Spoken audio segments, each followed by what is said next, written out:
사도 바울은 유대인입니다.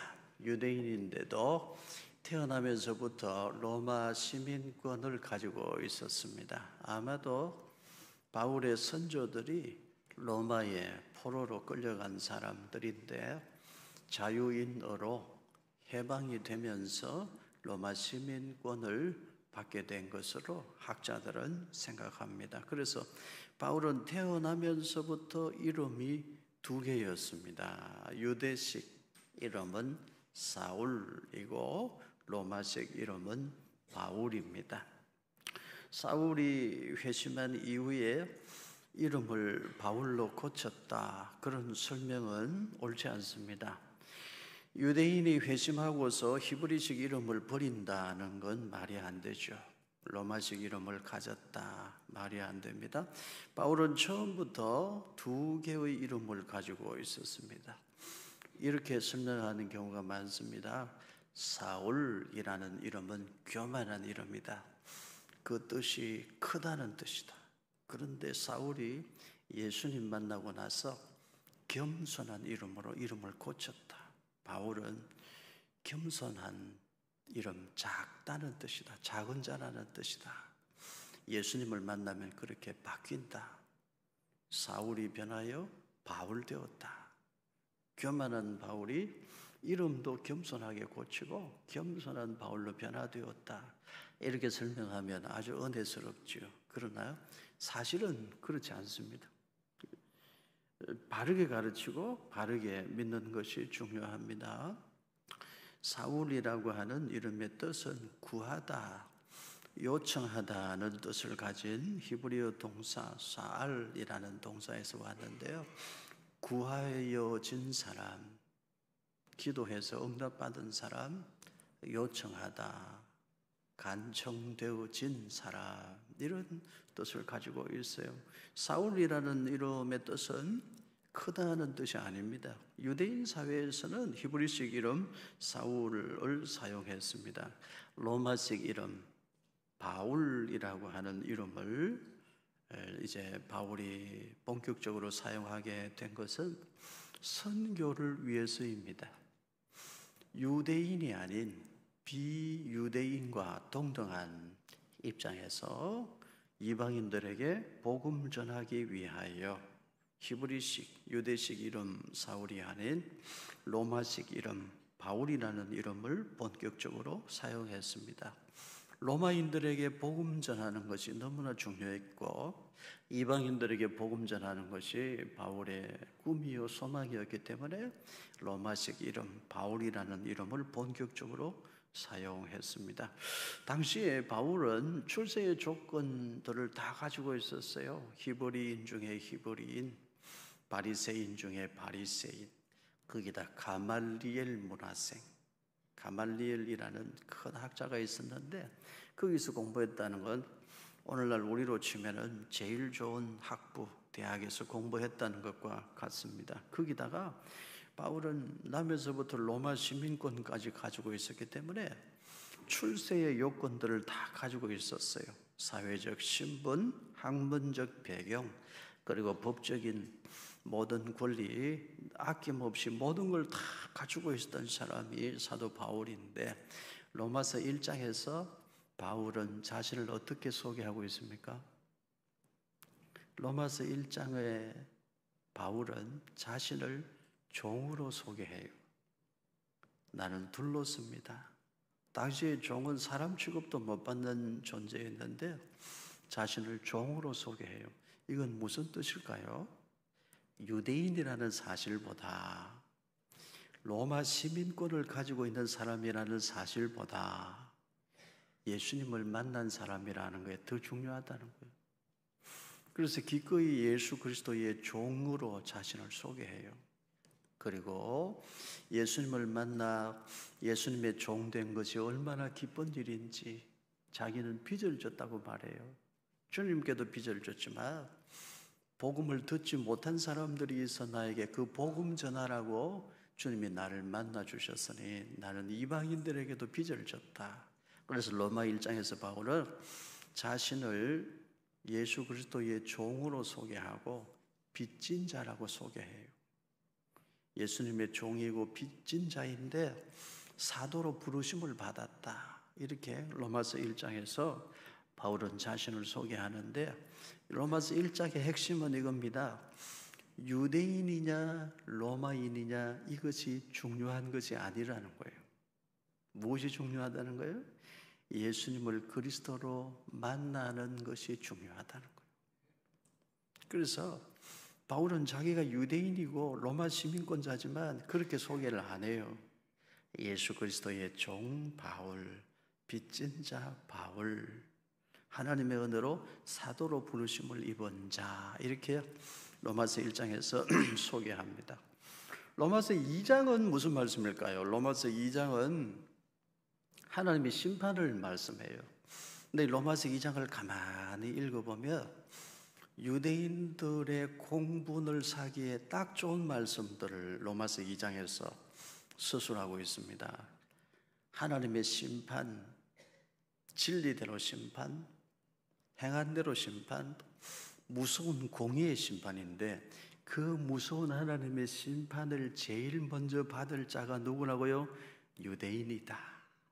이렇게 말해요. 하나님의 심판을 제일 먼저, 제일 크게 받아야 될 사람이 유대인이다. 이렇게 말해요. 유대인이라고 하는 사실 그 자체만 가지고 자랑하지 말라는 거예요. 유대인이냐 로마인이냐 이방인이냐 이게 중요한 것이 아니라는 것을 말해요. 율법을 가졌다고 남을 함부로 판단하는 사람아, 율법을 조금 안다고 함부로 남을 비판하는 사람아, 율법을 조금 더 잘 지킨다고 남을 함부로 정죄하는 사람아, 유대인들아, 너희가 더 큰 심판받을 줄을 알라. 이게 로마서 2장 말씀이에요. 유대인들 입장에서는 굉장히 기분 나쁘고 공분을 일으킬 만한 그런 말씀 로마서 2장에서 하고 있어요. 오늘 로마서 3장을 읽었습니다. 로마서 3장은 무슨 말씀일까요? 로마서 3장 1절 우리 같이 읽습니다. 그런즉 유대인의 나음이 무엇이며 할례의 유익이 무엇이냐. 로마서 3장에 오면요, 유대인들의 자존심을 건드리는 말로 시작해요. 유대인들아, 너희들 선민이라고 우월의식을 가지고 있는데 실상 너희들이 이방인들보다 나은 게 뭐가 있느냐.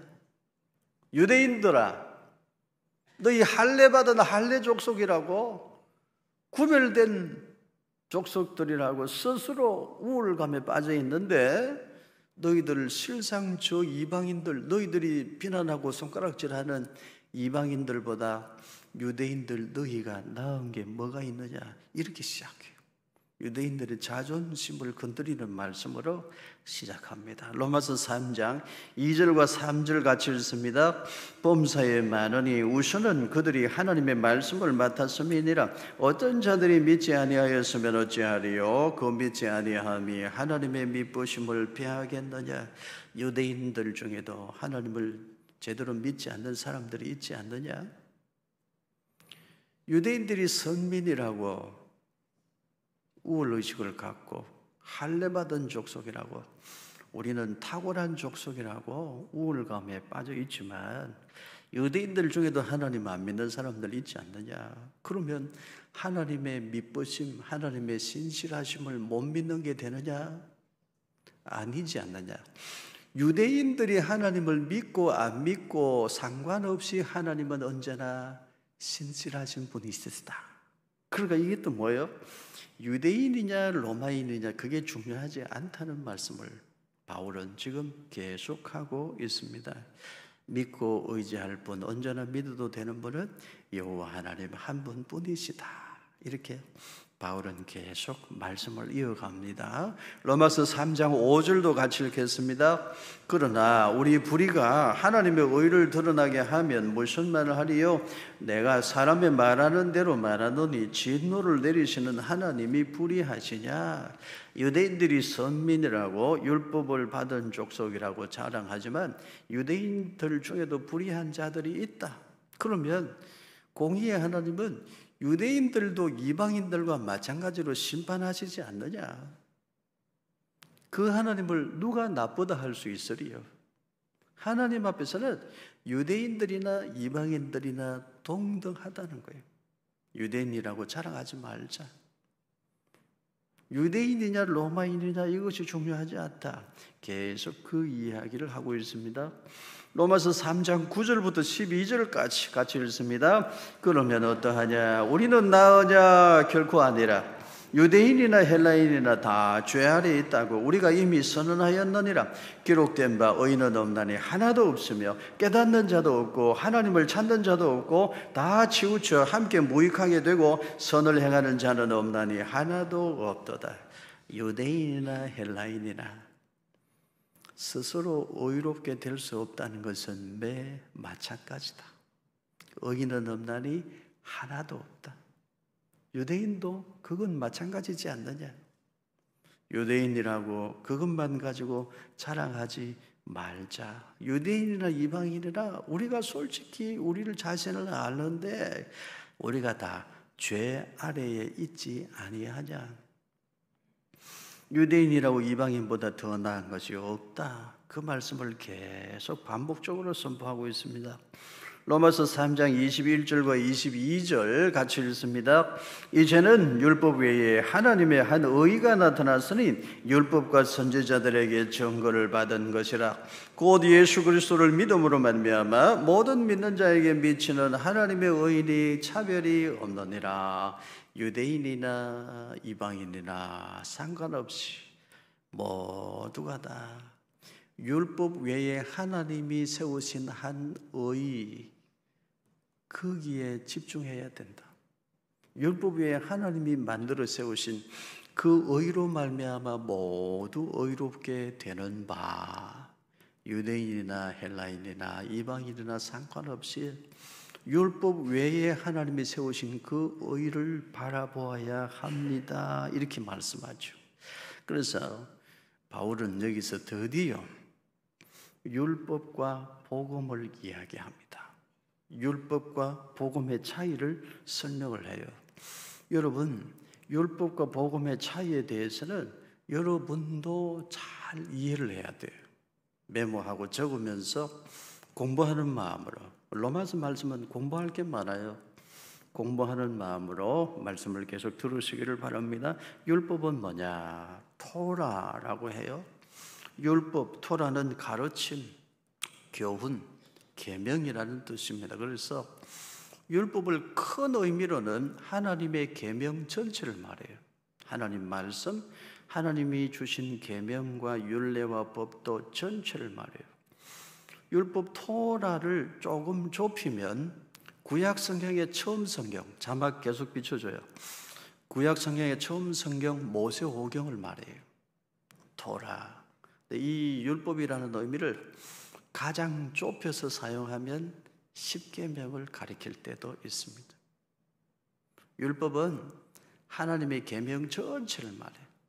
모세오경을 지칭할 때도 있고 더 좁은 의미로는 십계명을 말할 때도 있습니다. 율법은 크게 세 가지로 구분합니다. 율법의 구분, 도덕법, 의식법, 재판법 이렇게 구분하는데요. 도덕법은 하나님 백성의 도덕적 규범입니다. 이 율법의 도덕법을 요약해 놓은 것이 십계명이에요. 그래서 십계명을 도덕법이라고도 합니다. 우리 소요리 문답, 대요리 문답에는 도덕법에 관하여 이렇게 십계명을 도덕법이라는 용어로 설명하기도 합니다. 의식법은 뭐냐? 제사법, 절기를 지키는 법, 유대인의 정결법 이런 게 의식법이에요. 재판법은 시민법인데 당시 사회 정의와 질서를 위한 법규입니다. 유대교에서는 이 율법을 613개로 세부 조항으로 만들어 가지고 바리새인들은 율법을 철저히 지켰어요. 그 율법을 철저히 지키는 것으로 자기의 우월감으로 삼고 율법을 철저히 지키는 것으로 의롭게 될 수 있다고 생각했어요. 나는 너보다 율법을 더 잘 지킨다. 그것을 자랑거리로 여기고 그것으로 타인을 비판하기도 하고 그랬습니다. 로마서 3장에서 바울은 율법에 대해서 설명하고 복음에 대해서도 설명합니다. 바울은 율법에 대해서 어떻게 먼저 설명했을까요? 로마서 3장 20절 같이 읽습니다. 그러므로 율법의 행위로 그의 앞에 의롭다 하심을 얻을 육체가 없나니 율법으로는 죄를 깨달음이니라. 율법의 역할이 뭐라고요? 죄를 깨닫게 해주는 거예요. 율법이 있어 죄를 죄로 하는 거예요. 갈라디아서 3장 24절 같이 읽습니다. 이같이 율법이 우리를 그리스도께로 인도하는 초등교사가 되어 우리로 하여금 믿음으로 말미암아 의롭다함을 얻게 하려 함이라. 율법은 죄를 죄로 알게 하고 죄를 깨닫게 해요. 율법은 거울의 역할을 합니다. 우리가 죄인이라는 사실을 드러내어 보여줍니다.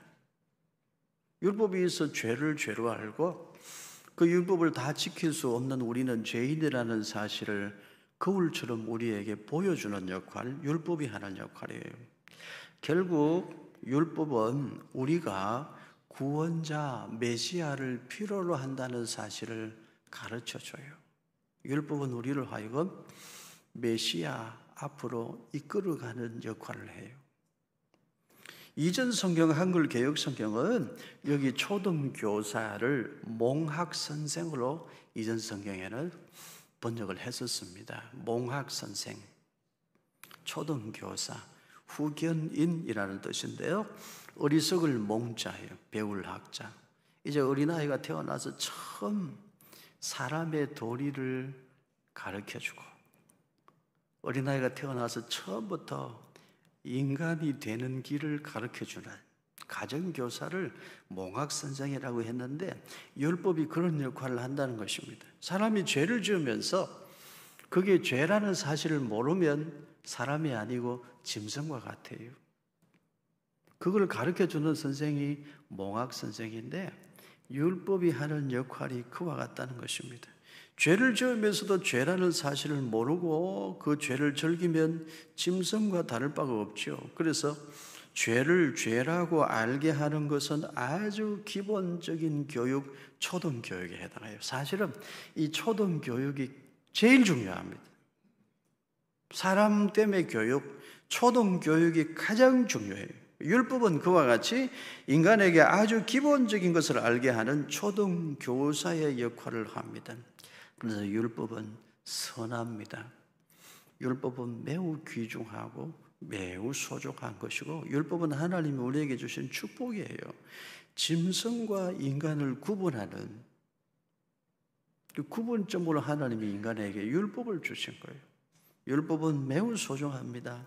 율법은 우리 인간이 사람 구실을 하라고 하나님이 주신 특별한 은혜입니다. 선하고 옳습니다. 문제가 뭐냐면 율법을 지킴으로 의롭게 된다는 생각이 잘못된 것입니다. 율법을 조금 더 잘 지킨다고 다른 사람을 비판하고 정죄하는 것이 잘못된 것입니다.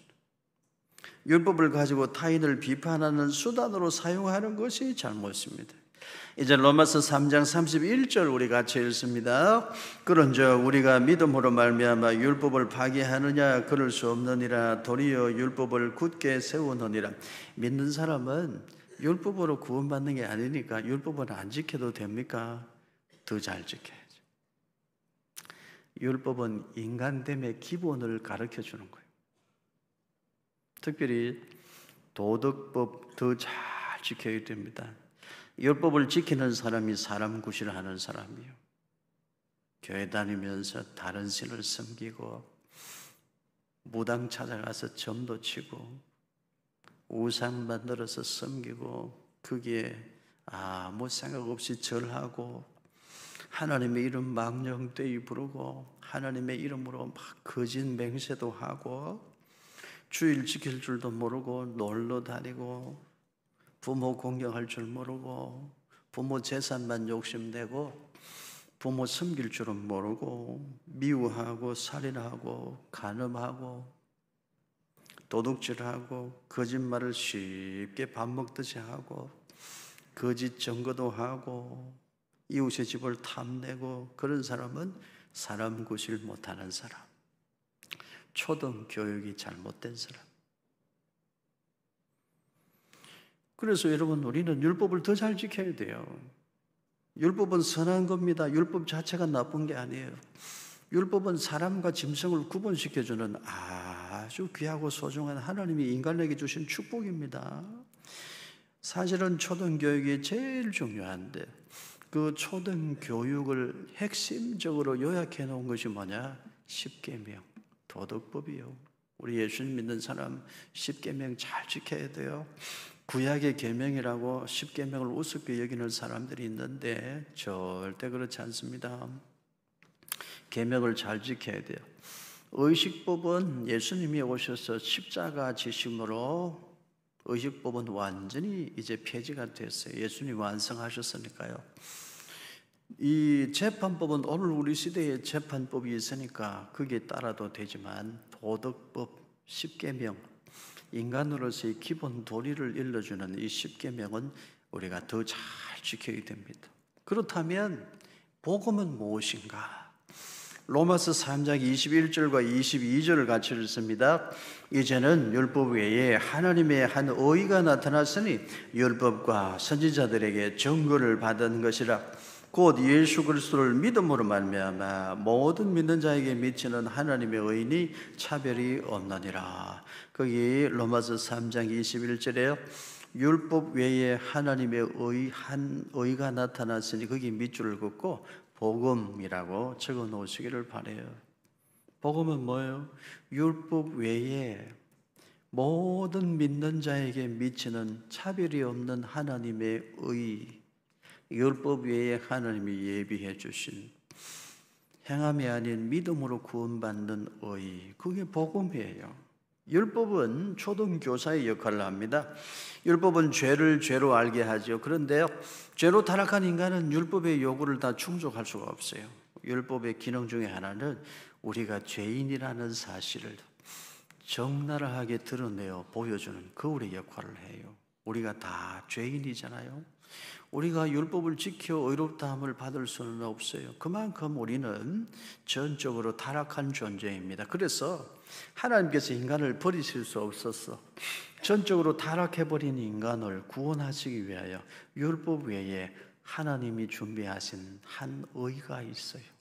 믿음으로 의롭다함을 받는 하나님의 은혜, 차별이 없는 하나님의 은혜인데 그것을 복된 소식, 복음이라고 합니다.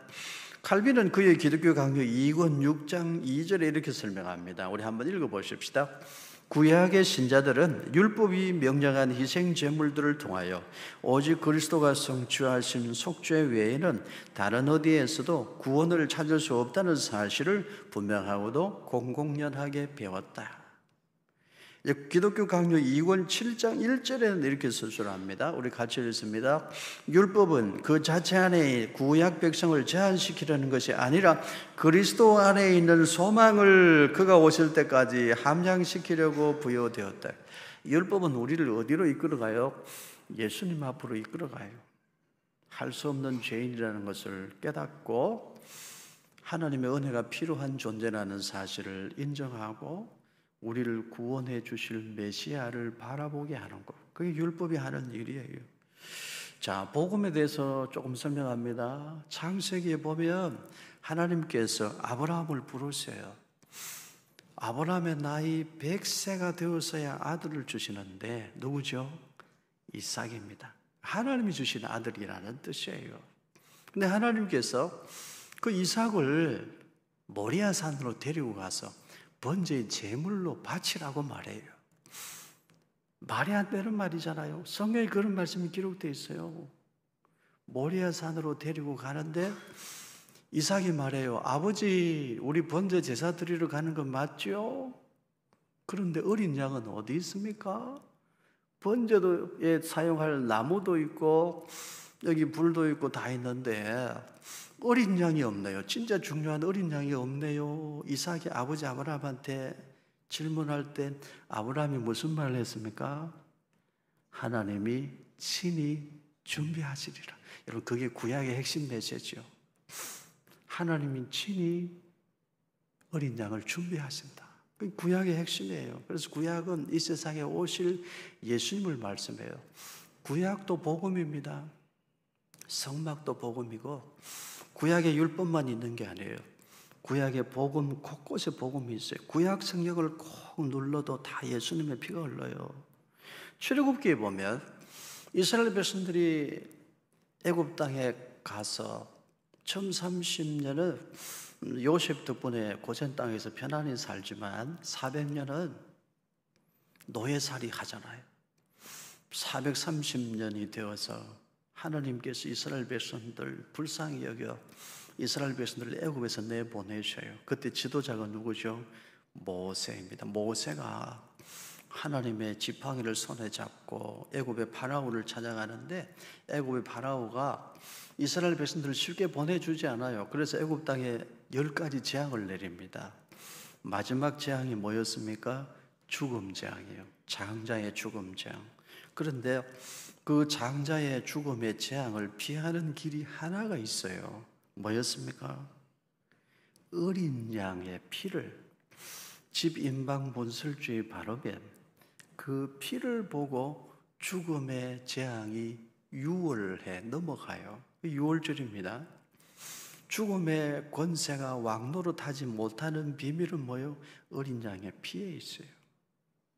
구약 성경은 계속해서 이 세상에 유월절 어린 양으로 오실 메시아 예수님을 계속해서 말씀하는 거예요. 때가 차면 드디어 예수님이 이 세상에 오셨습니다.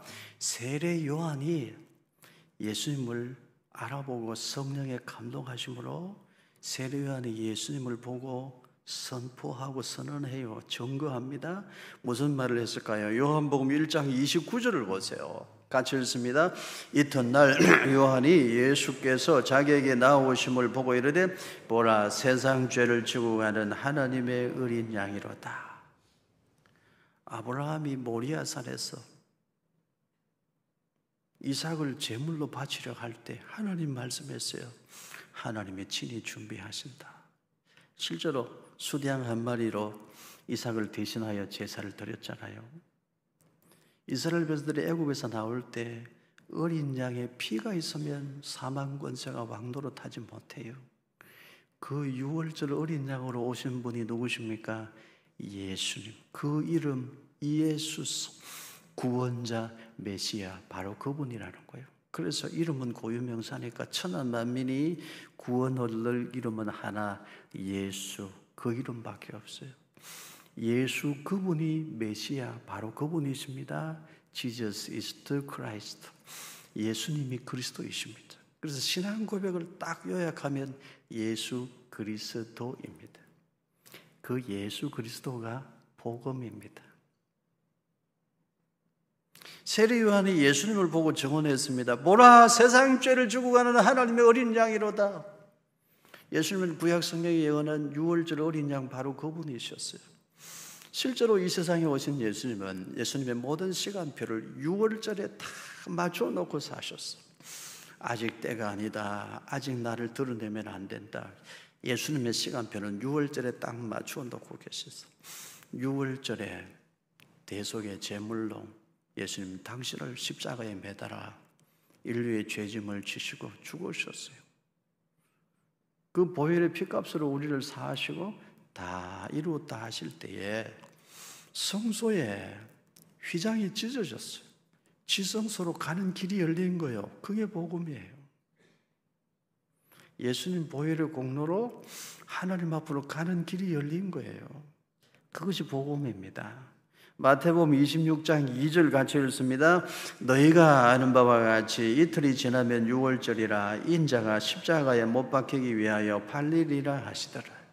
예수님은 유월절에 맞추어 사셨고 유월절 어린 양으로 유월절에 자신을 십자가에 매달아 우리의 죄를 대속하셨습니다. 이것이 복음입니다. 베드로전서 1장 18절과 19절을 같이 읽습니다. 너희가 알거니와 너희 조상이 물려준 헛된 행실에서 대속함을 받은 것은 은이나 금같이 없어질 것으로 된 것이 아니요 오직 흠없고 점없는 어린 양 같은 그리스도의 보배로운 피로 된 것이니라.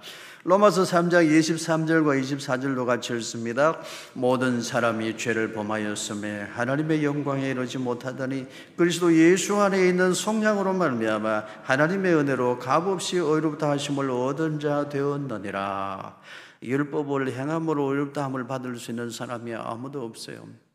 율법은 인간이 죄인이라는 사실을 드러내어 알게 하고 메시아 앞으로 이끌어갑니다. 드디어 때가 참에 메시아 그분이 오셨으니 그 이름 예수입니다.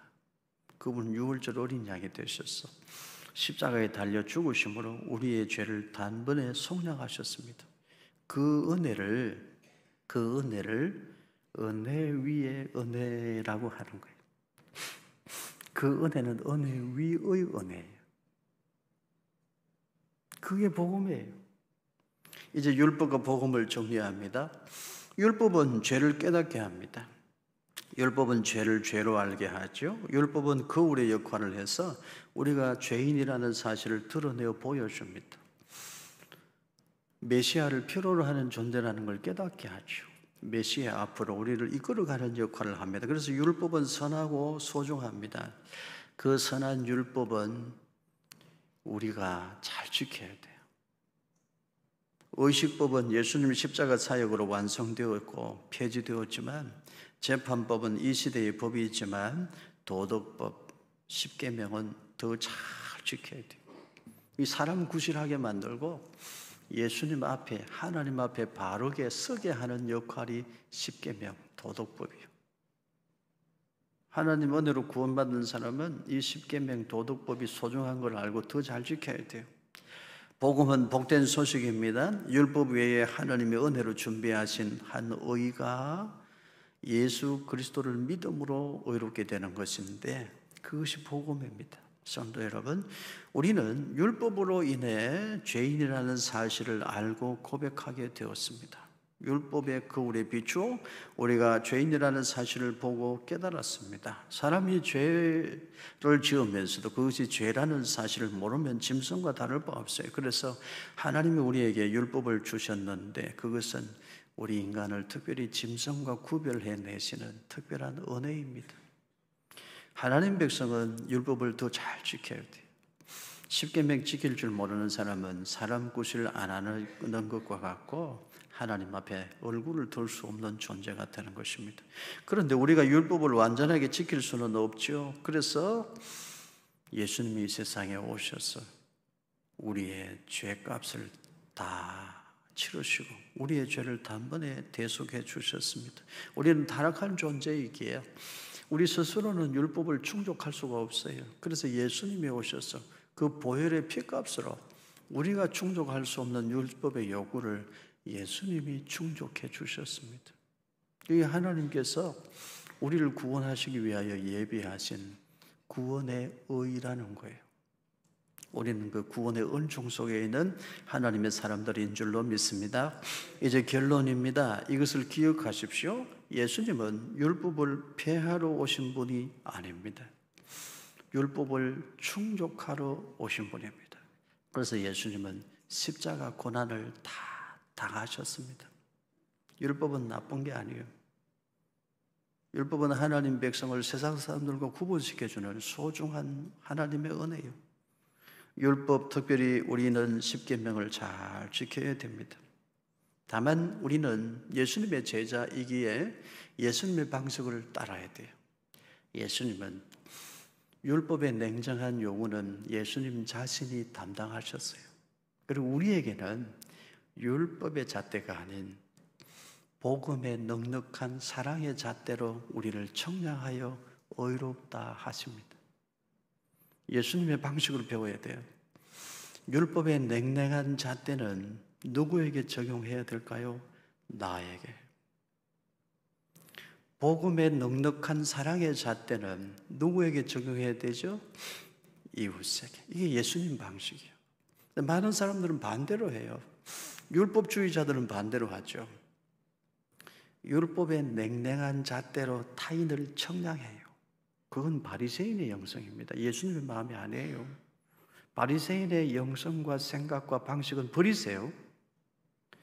예수님의 제자입니다. 예수님 어떻게 하셨어요? 율법의 그 냉정하고 준엄한 요구는 예수님 당신이 담당하셨어. 채찍이 다 맞으시고 피를 다 흘리시고 죽기까지 율법의 요구를 철저히 다 충족시키셨어. 우리에게는 율법의 잣대로 청량하지 아니하세요. 그게 하나님 은혜잖아요. 우리에게는 무슨 잣대? 복음의 잣대. 넉넉한 사랑의 잣대로 우리를 청량하셔요. 그게 예수님의 방식이에요. 예수님의 제자는 예수님의 방식을 따라 살아야 할 줄로 믿습니다. 정리합니다. 율법의 냉정한 잣대는 누구를 청량할 때 쓰는 거라고요? 나를 청량할 때. 그게 예수님의 방식이에요. 타인을 청량할 때는 무슨 잣대? 복음의 넉넉한 사랑의 잣대. 그리고 그와 같이 살아서 예수님의 제자로 하나님 나라 백성으로 믿음의 향기 나는 사람으로 하나님의 기쁨 되기를 주님 이름으로 축원합니다.